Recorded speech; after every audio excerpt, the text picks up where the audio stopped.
Sveiki visi, su jumis laida Finansų akademija ir aš laidos vedėja Šarūnė Petrošiūtė.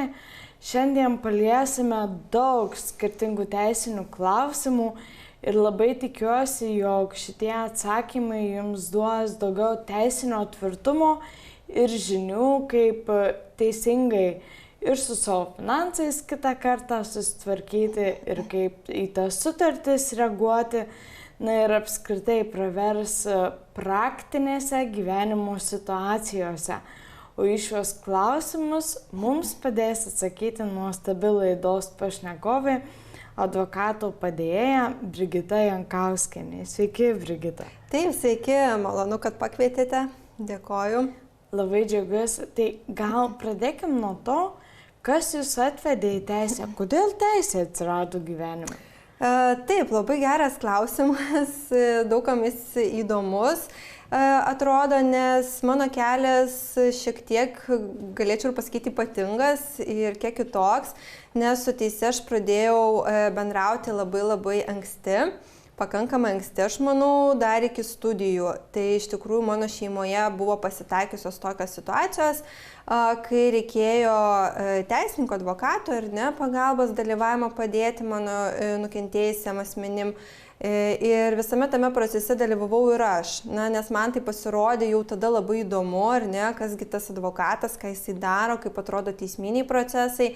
Tai aš buvau tiesiog sužavėta ta suteikiama pagalba žmonėms, tiek moralinė pagalba žmogui, kuris tikrai yra sunkioje galbūt situacijoje. Tai būtent tada aš supratau, kad labai norėčiau savo tą kelią sieti su teise, su advokatūra. Tai dėl to aš įstojau būtent studijuoti teisę. Iš tikrųjų tada dar nesupratau, ar man tai tinka, ar patinka.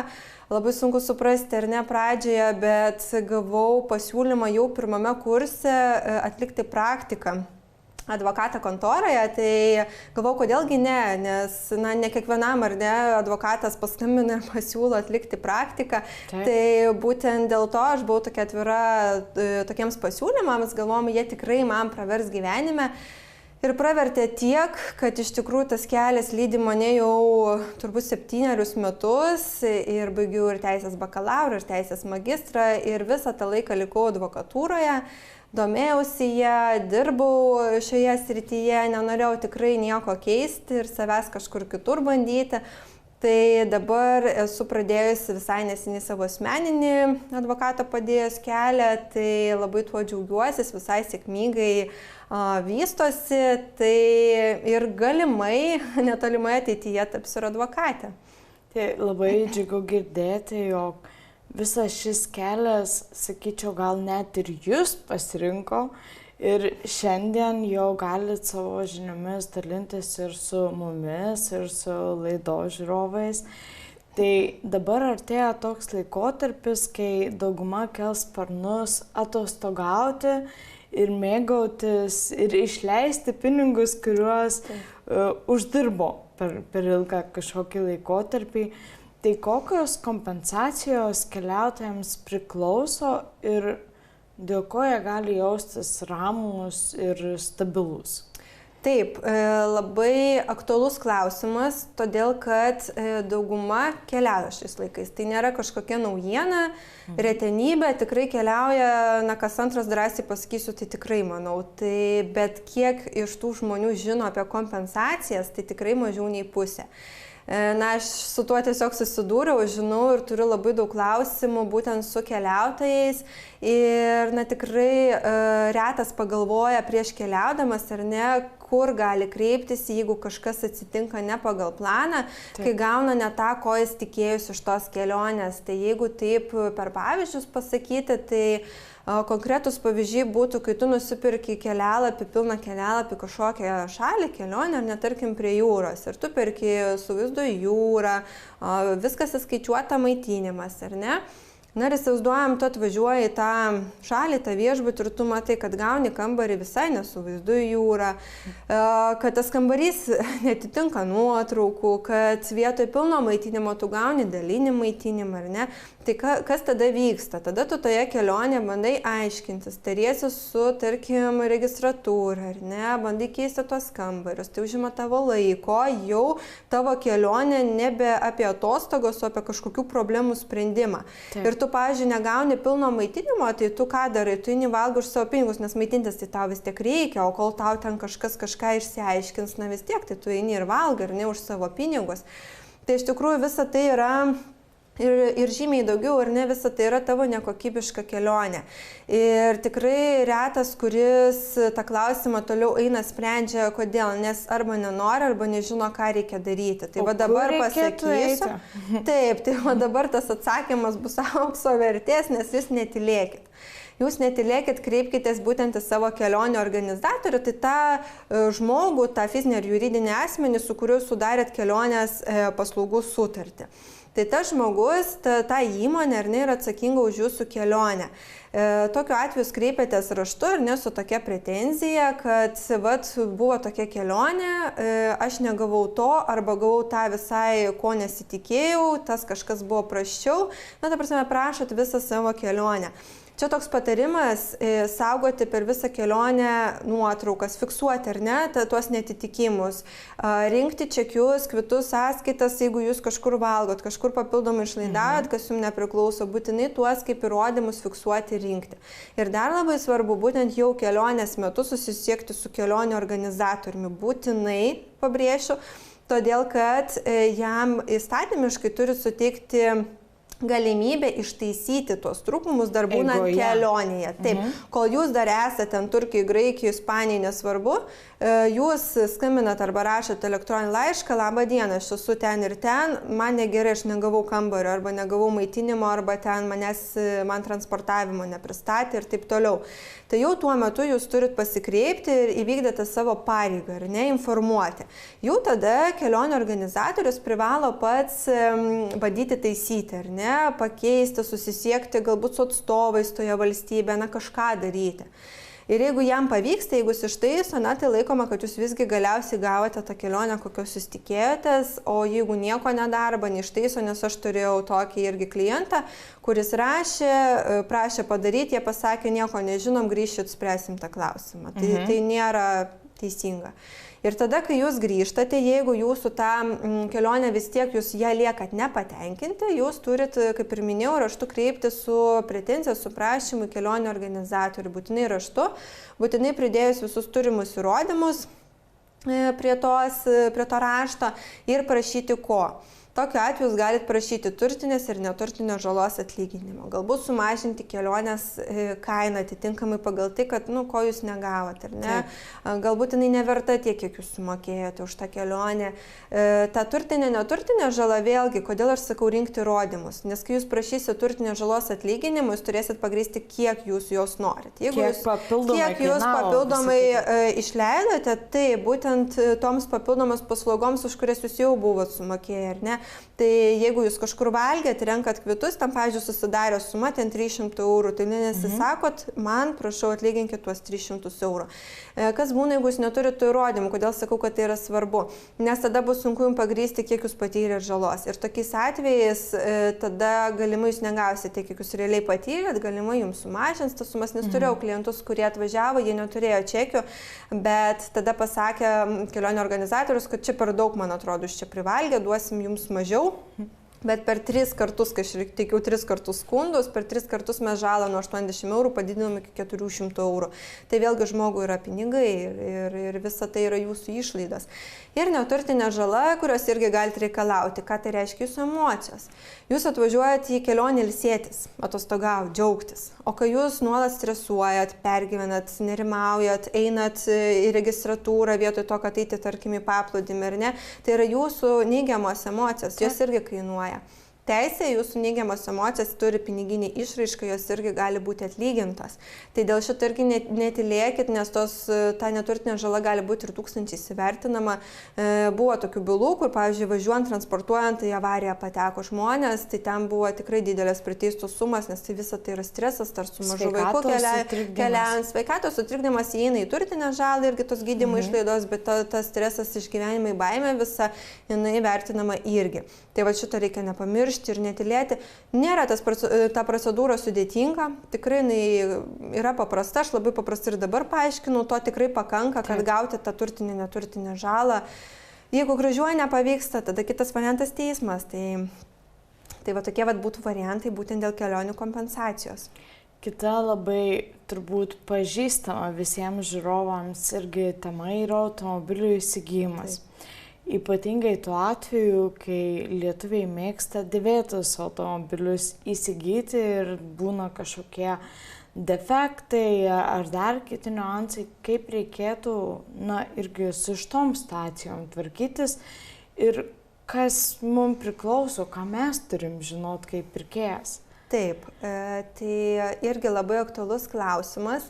Kadangi, kaip ir minėjai, automobilius perka tikrai irgi dažnas žmogus ir jeigu galvojate, kad, tarkim, nusipirksiu, manęs tai nelies ar ne, teisinis kažkoks ginčas, tai tikrai klystate, nes iš tikrųjų tokioje situacijoje galite atsidurti bet kuris, ar ne kiekvienas, nusipirkęs automobilį ir po mėnesio, 2, po pusės metų pamatyti, kad ten yra kažkokie defektai.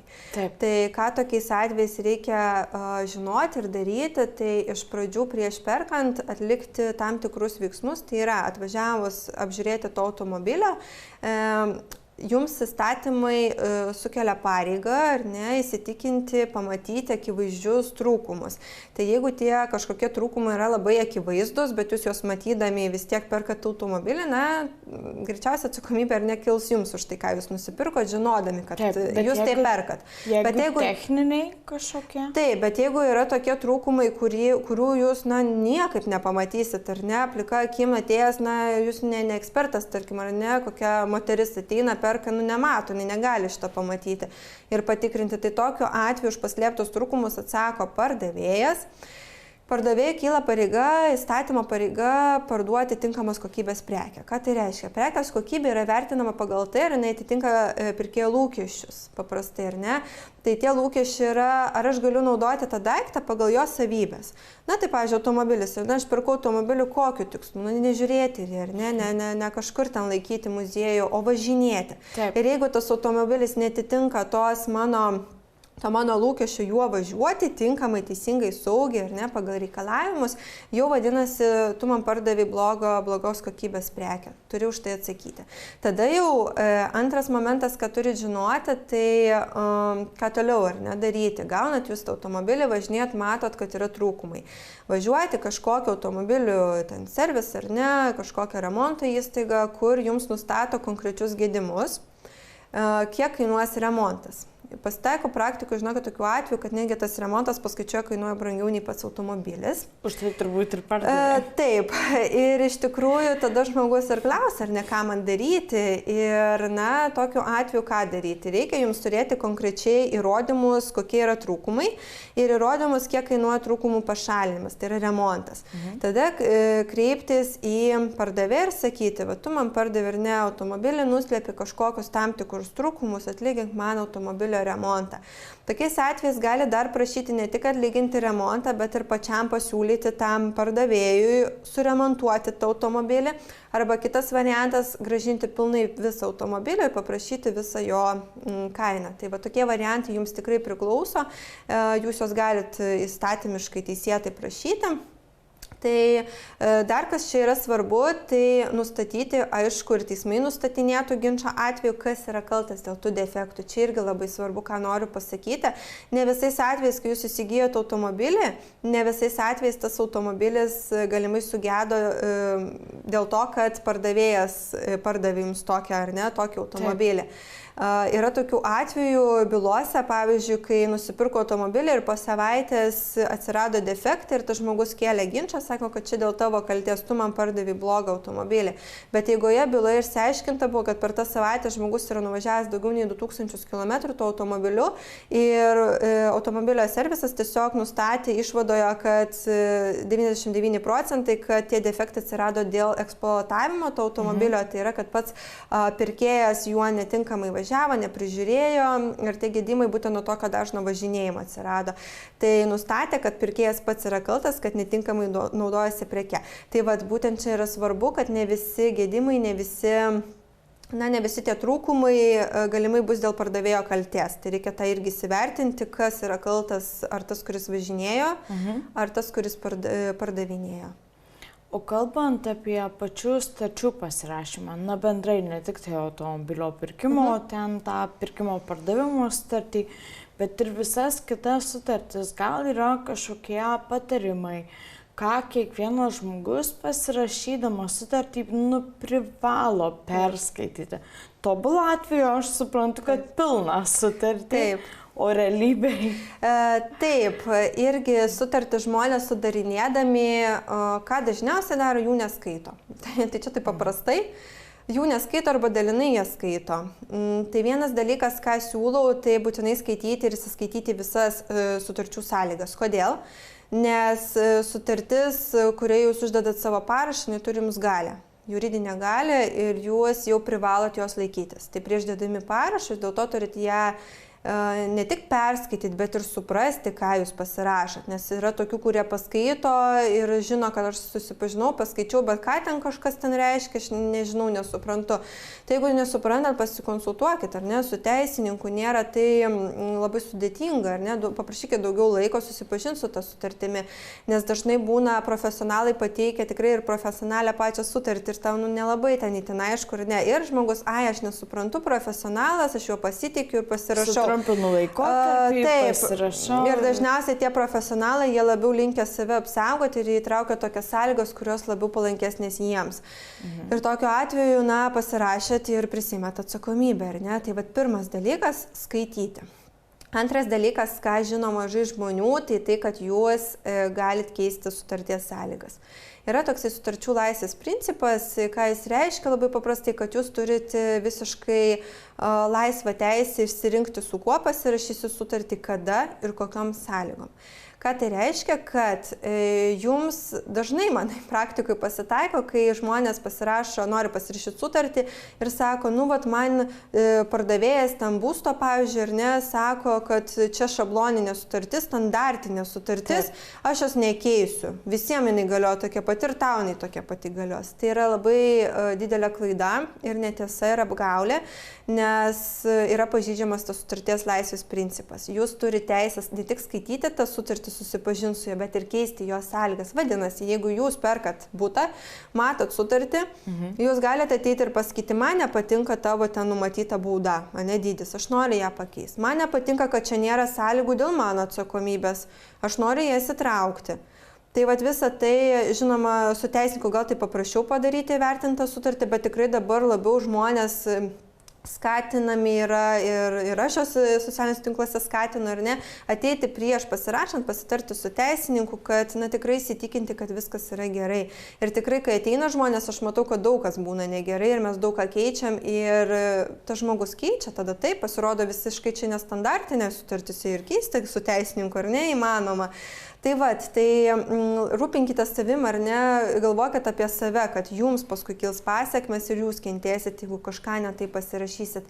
Tai antras dalykas ir trečias dalykas, tiesiog susipažinti su pačia kita šalimi. Nes yra žmonių, kurie sudaro sutartis, jie nepasidomi, kas tas žmogus kitoje sutarties pusėje, nepasižiūrė asmens duomenų, nepasižiūrė, ar jis realiai toks egzistuoja. Čia dažnai būna perkam butą, kad statytojas ten kažkokį parašė, paskui žiūri, kad jis visiškai Google suvedus netokio nėra, arba toks neegzistuoja, ar ten direktorius neaišku, iš kažkur ir straipsnių apie jį ten milijonas, ar ne. Tai turit tada ir išsiaiškinti iš pradžių, su kuo jūs sudaro sutartį, ar tikrai yra saugus pats žmogus, ar ne, pats tas, pavyzdžiui, pardavėjas, jeigu tai yra pirkimo pardavimo sutartis. Nes paskui priešingų atveju, kai kyla ginčas, jūs turite kažkur, ar ne, ieškoti to žmogaus ir iš kažko reikalauti. Ir kai jo nėra, ką jūs rašysit ieškinį, kas bus jūsų jūsų atsakovas, kai tokio žmogus nėra, kur jūs jo ieškosite. Teismas tokio ginčo nenagrinės, kol nebus aiški priešinga šalis. Tad vėlgi pasirūpinti reikėtų ir susižinoti, netgi perkant internetu kažkur prekes iš kažkokių fizinių asmenų, įsitikinkit, kad jūs žinote, iš ko jūs perkat, kad paskui būtų galima iš kažko realiai išieškoti. Taip. Ir jau kadangi prakalbom apie būstą, tai tikrai dabar yra labai populiaru nuomoti jį. Tai kaip, pavyzdžiui, patys svečiai, sakykime, būsto, kurie laikinai išsinuomoja tą būstą, kaip jie galėtų savo teisės užsitikrinti. Nes būstų savininkai, jie, taip žinom, kad labiau rankas į save mėgsta atsukti, bet kaip ir pačiam gyventojui užsitikrinti, kad neteis manęs ir taip lengvai neišspirs iš tų namų. Teisingai, geras irgi klausimas, bet noriu tiesiog pažymėti, kad bent jau ir pas mane praktikoje yra tokių, kad ir pats nuomotojas kenčia irgi nuo nesąžiningų nuomininkų. Tai aš čia pasakysiu dabar tokius dalykus, kurie galbūt tiktų ir abiems, bet atsakant konkrečiai šitą klausimą, orientuosiuosi į patį nuomininką, ne, tą žmogų, kuris nuomas tas patalpas. Tai kad jam apsisaugoti, taip, tai reikėtų iš pradžių vėlgi užfiksuoti sąlygas nuomos sutartyje. Nuomos sutartis privalo būti ideali. Tiesiog visi punktai privalo idealiai. Ką jūs turit numatyti? Tai pirmoje vietoje nuomos kaina, antroje vietoje visas nuomos sąlygas, tai yra, kas atsako už komunalinius mokesčius, kad nebūtų taip paskui, kad jūs kažkam nešat tos pinigėlius ir kaupėsi skolos, ir tiesiog, paskui nėra kaip įrodyti, kam jūs ir už ką mokėjat. Ir trečias dalykas, užfiksuoti būto būklę. Tam, kad tiesiog paskui neprikabintum kažkokių trūkumų, kurie realiai gal jau buvo. Užsifiksuokit, nufotografuokit ir prisiekit prie nuomos sutarties, kad aš atėjau į tokios būklės būtą, vadinasi, ten kažkur įskilusios plytelės, man išeinant, jau tu negalėsi man prikabinti ar ne, kad aš turiu žalą atlyginti. Tai vėlgi, kai sudarinėjate nuomos sutartį, jums galioja ta pati taisyklė, sakykit savo, diktuokit sąlygas, kad save apsisaugoti. Nėra standartinių sutarčių, kurių jūs keisti negalite. Tai jūs turit prisitaikyti ar ne ir padiktuoti savo, ką jūs norit matyti toje sutartyje. Tai ačiū, Brigita. Aš tikrai net įsitikinusi esu, kad laidos žiūrovams nuo šiol teisiniai klausimai bus ramesni. Tai ačiū, kad atvykot ir pasidalinot savo ekspertinę. Labai ačiū Jums, labai buvo malonu ir labai tikiuosi, kad kuo daugiau žmonių išgirs ir net tą naudingą informaciją.